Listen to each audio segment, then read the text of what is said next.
जंतुओं में जनन, हम लोग इस पर क्वेश्चन आंसर कर रहे थे। इसका एनसीईआरटी क्लास 8 का है ये और अध्याय 6 है। इसका क्वेश्चन नंबर 4। यहाँ से हम लोग आगे बढ़ते हैं।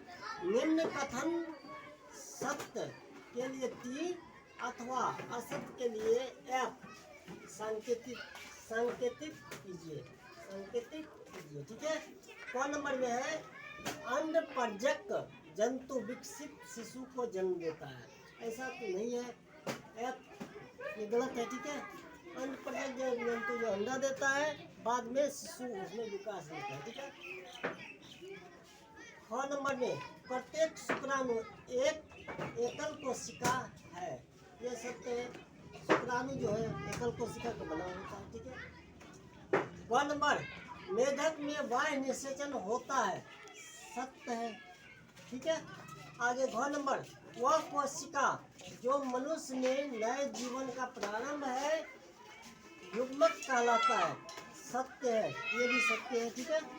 आगे अंग नंबर में निषेचन के पश्चात दिया गया अंडा एक एकल कोशिका है। सत्य है। ठीक है। अमीबा मुकुलन द्वारा जनन करता है। नहीं, अमीबा जो है मुकुलन द्वारा नहीं, दुखंडन द्वारा जनन करता है, इसीलिए F हो जाएगा। अलैंगिक जनन में भी निषेचन आवश्यक है। F फॉल्स है ये। ठीक है। अलैंगिक जनन में जो है निषेचन जो है कभी होता है कभी नहीं भी होता है। ठीक है। दुखंडन अलैंगिक जनन की एक विधि है। सत्य है। निषेचन के परिणाम स्वरूप युग्मनज बनता है। सत्य है। ठीक है। भ्रूण एक एकल कोशिका का बना होता है। ये भी सत्य है। ठीक है। ये भी सत्य है। 5वां क्वेश्चन है युग्मनज और गर्भ में दो भिन्नताएं, दो अंतर बतानी है। दीजिए। ठीक है। युग्मनज और गर्भ में दो भिन्नताएं भिन्न है। युग्मनज और एक तरफ गर्भ।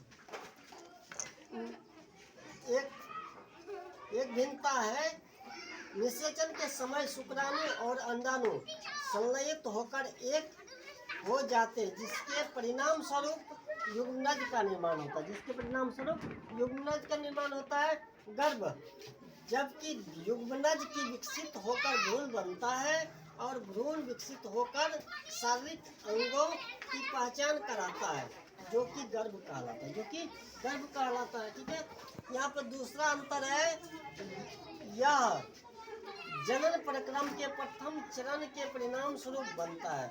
यह जो बनता है युग्मनज, यह जनन के प्रथम चरण के परिणाम स्वरूप बनता है, जबकि गर्भ का विकास पूरा हो जाए तो माँ नवजात शिशु को जन्म देता है।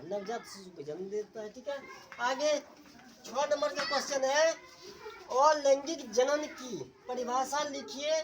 जंतुओं में अलैंगिक जनन की दो विधियों का वर्णन कीजिए। ठीक है। अलैंगिक जनन की परिभाषा यहाँ पे है। जनन का वह प्रकार जिसमें केवल एक ही जनक नए जीव को जन्म देता है अलैंगिक जनन कहलाते हैं या कहे जाते हैं। ठीक है। अलैंगिक जनन की दो विधि निम्न है। एक है मुकुलन और दूसरा है यहाँ पे दुखंडन। तो पहले हम लोग मुकुलन को देख लेते हैं। मुकुलन हाइड्रा में मुकुल से नया जीव का विकास होता है, इसीलिए इस प्रकार के अलैंगिक जनन को मुकुलन कहते हैं। यहाँ पर दुखंडन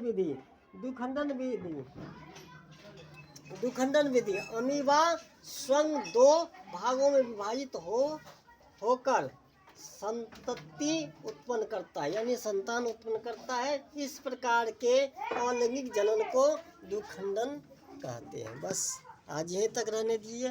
थैंक्स। आगे करते रहेंगे।